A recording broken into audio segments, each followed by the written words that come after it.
جن سیاستدانوں پر الزام ہے کہ انہوں نے یہ رقم لی ان میں وزیر اعظم نواز شریف بھی شامل تھے۔ اصغر خان کیس کے مرکزی کردار سابق بینکر یونس حبیب نے عدالت کو بتایا تھا کہ انہوں نے 1990 کے انتخابات سے قبل سیاستدانوں میں تقریباً 35 کروڑ روپے تقسیم کیے تھے اور تقریباً 25 لاکھ روپے نواز شریف کو بھی دیے تھے۔ سپریم کورٹ کے فیصلے پر مرزا اسلم بیگ نے نظر ثانی کی اپیل دائر کر رکھی ہے اور ISI کے سابق سربراہ حمید گل مرتے دم تک IJI کا بنانا تسلیم کرتے رہے اور کہتے رہے کہ عدالت بلاتی تو وہ انہیں بتاتے، لیکن عدالت نے بلایا ہی نہیں، اور وہ بارہا کہتے رہے کہ کوئی بھی عدالت بلائے گی تو میں بتاؤں گا کیوں بنایا تھا ہم نے IJI کا پلیٹ فارم۔ جبکہ FIA وزیر اعظم نواز شریف سمیت ان تمام سیاستدانوں کے بیانات لے چکی جن کے نام اس کیس میں ہیں اور وہ سبھی رقم لینے کی تردید کر چکے۔ اصغر خان کیس فیصلے پر دسمبر 2012 میں پیپلز پارٹی کے رہنما خورشید شاہ کا کہنا تھا کہ یہ کیس دفن ہو چکا ہے، حکومت نواز شریف کو FIA کے حوالے نہیں کرے گی۔ تو اس وقت جو افتخار چودھری صاحب نے کہا اگر پیپلز پارٹی کی حکومت اس کے حساب سے تحقیقات کر دیتی تو دودھ کا دودھ اور پانی کا پانی ہو جاتا، ورنہ اگر شریف حکومت نون لیگ کی حکومت یہ سمجھتی ہے کہ میاں صاحب نے ایسا کیا ہی نہیں تو خود حکومت میں آنے کے بعد بھی اگر تحقیقات آگے بڑھتی تو وہ انہوں نے آگے نہیں بڑھائی، اپنا نام کلیئر کرایا نہیں۔ ساتھ ہی تحریک انصاف کو بھی پچھلے 4 سال اس بات کا خیال بالکل آیا نہیں کہ وہ اس معاملے کو لے کر عدالت میں چلے جاتے اور اس معاملے کو اٹھاتے کہ FIA نے کیوں نہیں کی اور FIA کے خلاف کارروائی کی جائے۔ تو کسی کو کچھ خیال نہیں آیا، مگر اب آیا ہے جب سارے کے سارے اپنی سیاسی لڑائی عدالتوں میں لڑ رہے ہیں۔ پاکستان تحریک انصاف اور نون لیگ کی عدالتی جنگ کوئی نئی بات نہیں ہے، دونوں جماعتیں اپنی سیاسی لڑائی عدالتوں میں لڑتی رہی ہیں، اور اس کی تازہ مثال پیناما کیس ہے جس میں وزیر اعظم اور ان کے بچوں سے تحقیقات کے لیے سپریم کورٹ GIT بنا چکی ہے۔ اس سے پہلے عمران خان کی جانب سے 2013 کے انتخابات کے دھاندلی کے الزامات پر بھی سپریم کورٹ کا جوڈیشل کمیشن جولائی 2015 میں فیصلہ دے چکا ہے۔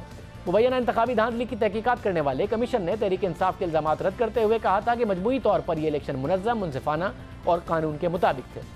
مگر اب اہم بات یہ ہے کہ جو تحریک انصاف کے معاملات تھے وہ ایک کرنٹ معاملات نظر آتے تھے، پیناما کا ایشو آیا، وہ اس کو عدالت میں لے کے گئے۔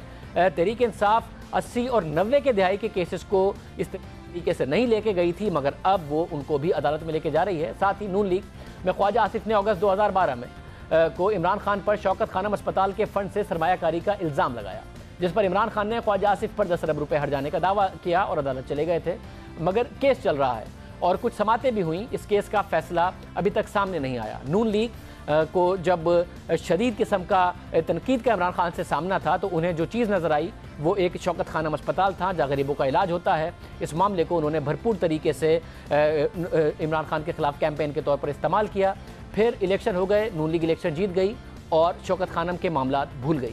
پھر پاناما کا معاملہ آیا، عمران خان نے کیمپین اٹھائی، عدالت گئے تو پھر نون لیگ کو شوکت خانم دوبارہ یاد آیا۔ پھر نون لیگ اور پاکستان تحریک انصاف سیاسی معاملات کو عدالت میں لے جانے کی روایت رکھتے ہیں، لیکن حنیف عباسی کیس سے متعلق خواجہ سعد رفیق 4 مئی ہی پروگرام میں کہنا تھا کہ سیاسی جماعتوں کو ایک دوسرے کے خلاف عدالت نہیں جانا چاہیے، اپنی گردن کسی دوسرے کے ہاتھ میں نہیں دینی چاہیے، اور جب ہم نے انہیں یاد دلایا کہ آپ بھی تو گئے ہیں تو انہوں نے بڑا ایک اہم جواب دیا۔ کیا کہتے ہیں؟ میں یہ ضرور کہوں گا آج آپ کے شو میں سیاست دانوں کو اپنے سیاسی تنازعات عدالتوں میں نہیں لے جانے چاہیے اور اپنی داڑھی کسی اور کے ہاتھ میں نہیں دینی چاہیے۔ داڑھی کسی اور کے ہاتھ میں نہیں دینی چاہیے، اور جب ہم نے ان سے کہا کہ آپ ہی تو گئے ہیں تو انہوں نے کہا کہ ہم مجبوری میں گئے ہیں، جواباً گئے ہیں، کیونکہ عمران خان نے ہمارے پاس لیے کوئی راستہ نہیں چھوڑا تھا۔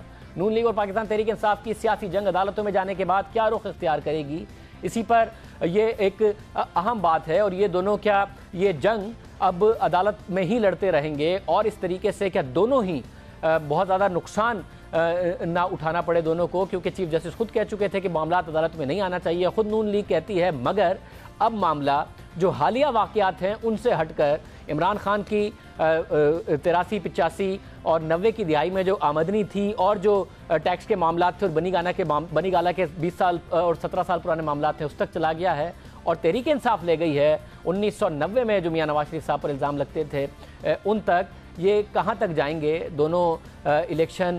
کیا عدالت کے فیصلوں کے بعد لڑیں گے؟ دونوں ہی تو نہیں فارغ ہو جائیں گے، دونوں میں سے کسی ایک کو نقصان ہوگا، یہ معاملہ بڑا دلچسپ ہوگا۔ پروگرام میں ایک بریک شامل کرتے ہیں۔ ایران کے آرمی چیف کی طرف سے بہت سخت باتیں سامنے آئی ہیں پاکستان کے حوالے سے، دھمکی دی ہے انہوں نے، جو رپورٹ بھی ہوئی ہے۔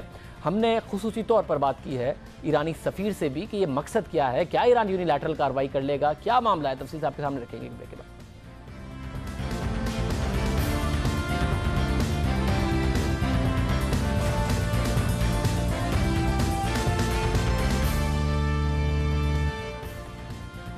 پاکستان کو مشرقی سرحد سے تو مسائل کا سامنا رہتا ہی ہے، وہاں سے دھمکیاں، فائرنگ کا تبادلہ، کشیدگی بھی معمول کی بات ہے، لیکن اس مرتبہ اس تمام صورتحال کا سامنا پاکستان کو مغربی سرحد کی جانب سے ہے۔ افغانستان کے ساتھ جو تعلقات ہیں وہ گزشتہ ایک ہفتے سے رپورٹس کا حصہ ہیں، ہیڈ لائنز کا حصہ ہیں، مگر ایران کے ساتھ بھی اب معاملات خراب نظر آتے ہیں۔ پاکستان کے حالات میں کچھ کشیدگی کا عنصر نمایاں نظر آ رہا ہے۔ افغانستان کے ساتھ تو گزشتہ 5 روز سے ہم جیسا کہ بتا رہے ہیں کہ معاملات خراب تھے، لیکن صورتحال میں ایرانی فوجی سربراہ کا بیان سامنے آیا، اور ایک سخت بیان جس کی توقع شاید اس وقت نہیں کی جا رہی تھی۔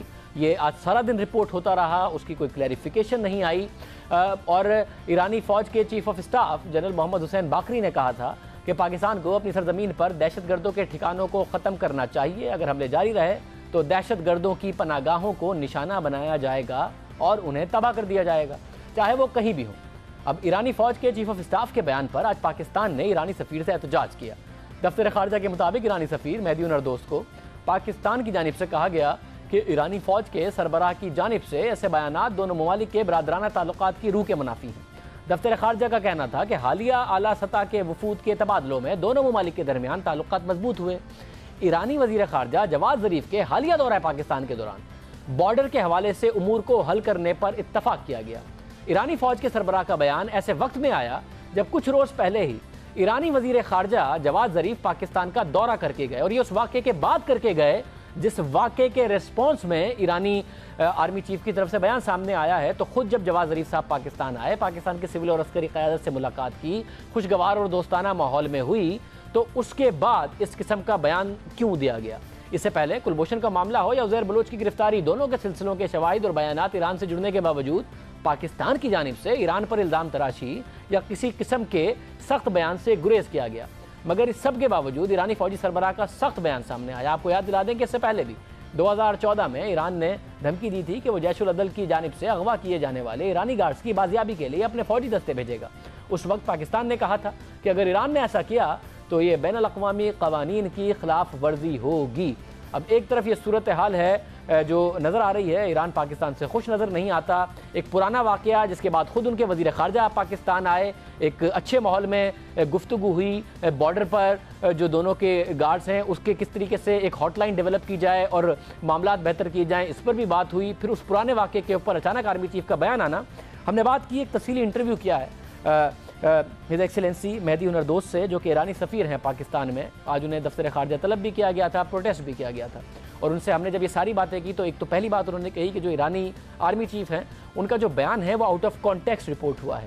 مگر اس پورے انٹرویو کے آخر میں جب ہم نے ان سے یہ سوال کیا کہ پاکستان کے عوام کو پھر آپ یہ کہہ رہے ہیں کہ کوئی بھی یک طرفہ ایران کی طرف سے کارروائی ہو، ایسا کوئی معاملہ ہو، اس کی کوئی پاسبلٹی نہیں ہے، اس کا کوئی امکان نہیں ہے، جو ہوگا ٹیررزم کے خلاف، دہشت گردوں کے خلاف دونوں ملک مل کے کریں گے۔ جب ہم نے یہ سوال کیا تو اس کا انہوں نے اہم جواب دیا۔ یہ پورا انٹرویو اردو میں ترجمے کے ساتھ ہم آپ کو کل آپ کے سامنے رکھیں گے، لیکن اس اہم بات کا انہوں نے کیا جواب دیا وہ ذرا سنیے۔ So you are just telling the people of Pakistan that there is no possibility, there is a possibility that Iran and Pakistan will collaborate and cooperate against terrorism, but there is no possibility that Iranian forces will be coming inside Pakistan's border, will be doing operations inside Pakistan's border. There is no threat like that. So there is no possibility. My brother, be sure about it.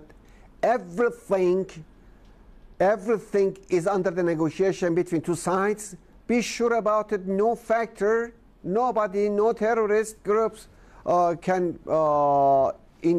determine the relation between the countries. And also be sure about it. Everything is under control, and the both side authorities of the two countries, they are in touch with each other, and so I'm sure that they can solve, because it is common concern, and any proper decision will made by two sides together. ہم نے کہا کہ ساتھ مل کے ہوگا جو ہوگا، اور تھریٹ کے حوالے سے انہوں نے بھی کہا کہ آؤٹ آف کانٹیکسٹ ہے، ایسی کوئی بات نہیں ہے۔ تفصیلی انٹرویو کہ پاکستان ایران کے درمیان جو معاملات چل رہے ہیں، پھر کلبھوشن اور دوسرے معاملات میں پاکستان نے کبھی آواز نہیں اٹھائی، یہ سارے سوال ہم نے ان کے سامنے رکھے، جس کو آپ کل دیکھیں گے۔ دوسری جانب پاکستان کو اسی مغربی سرحد پر دوسرے پڑوسی یعنی افغانستان کے ساتھ بھی تعلقات کچھ اچھے نہیں چل رہے۔ گزشتہ 5 روز کے دوران پاکستان اور افغانستان کے درمیان صورتحال شدید تناؤ کا شکار ہے، تاہم اب سرحدی اور سفارتی دونوں سطح پر